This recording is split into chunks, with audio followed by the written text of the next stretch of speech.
So, I finished her. She's done. She's finished.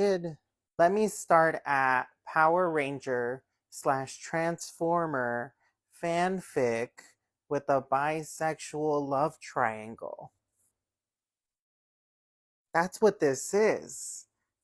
Power Ranger slash Transformer fanfic with bisexual triangle, love triangle, complete bisexual love triangle. Because most love triangles are like this, but this is complete. It's a complete love triangle. So, what is this book about? So, this girl wants to get revenge for her sister's unaliving, but in order to do so, she has to volunteer to control one of these big, like, robot creatures that are in this universe, and like they connect to you kind of through like a matrix kind of system where like a bunch of needles poke into you, and then you basically become this creature, but it's controlled by two people, um, male and a female, and usually the females are supposed to have like the less energy, and the males are supposed to have like more energy in order to control these robots, but they tried to pair them up with people that have equal energy. This main character is morally gray, but I completely understand why. Like, I understand why people wouldn't like her, because the decisions that her and the people around her do are very selfish, but I completely understand them. Her life has been hard. Like, her life has been hard. And then for her to be an outspoken female in a society that's very misogynistic, like she has to fight a lot of like backlash because of that. This deals with the theme of like in a misogynistic society, females are the ones that kind of have to give up their power, and they're, if they don't give it up willingly, they're kind of forced into submission. And a lot of like misogynistic societies don't like it when females are outspoken or when they aren't submissive. So then the ones that aren't submissive get treated really poorly, even though like nobody wins in a scenario where there's a misogynistic society and there's stuff in place to not allow anybody to get further ahead. Nobody wins, but the people that don't win especially are the ones that are outspoken, and this main character is outspoken, plus she's like, I'm not taking any shit from anybody. This, I got through this within 2 days. It was a really quick read. It just kept going. Every chapter leads into the next chapter, and it can kind of be like anxiety inducing because you kind of don't have time to stop reading it. And when I wasn't reading it, I was thinking about it, and I was thinking about reading it. And it's just one of those books that like you just get through. I rated it a 5 out of 5. This was 100% a 5 out of 5 for me.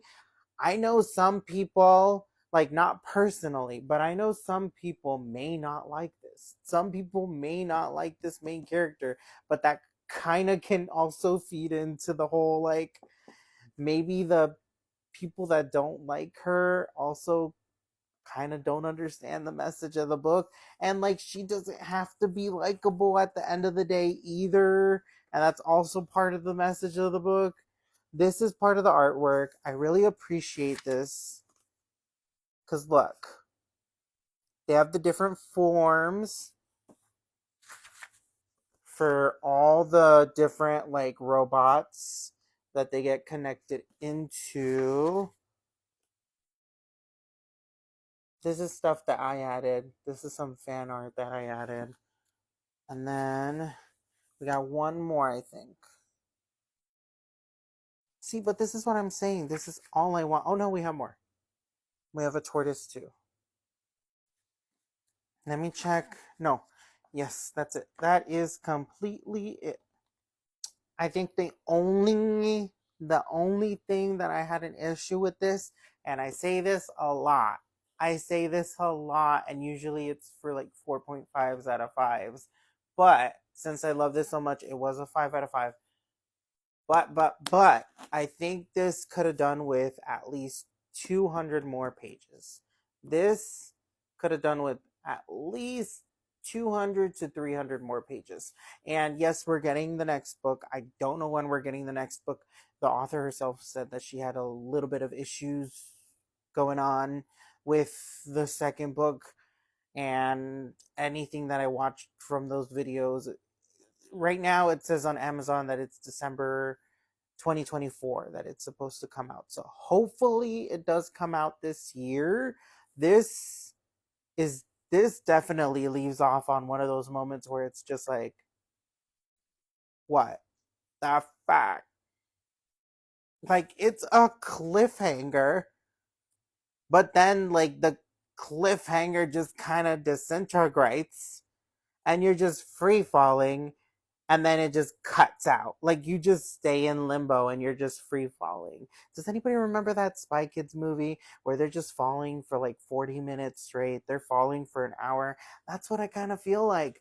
That's what I kind of feel like. Like, I feel like I'm falling off the cliff and I'm just waiting. I'm waiting for the next book.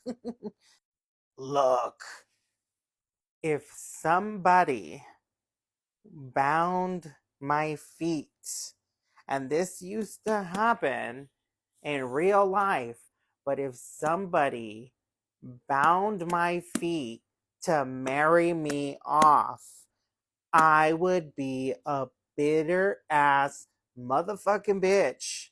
And I would try to take everybody down. Everybody. Cause that's a no-go for me. So, like, the main character is already at a disadvantage at the very beginning of the book because of that, and she still overcomes all that. I think this book is going to stay in my head. This book is going to stay in my head. Like I said, it's very quick. I'm going to split this open so that you could see. It has full character artwork.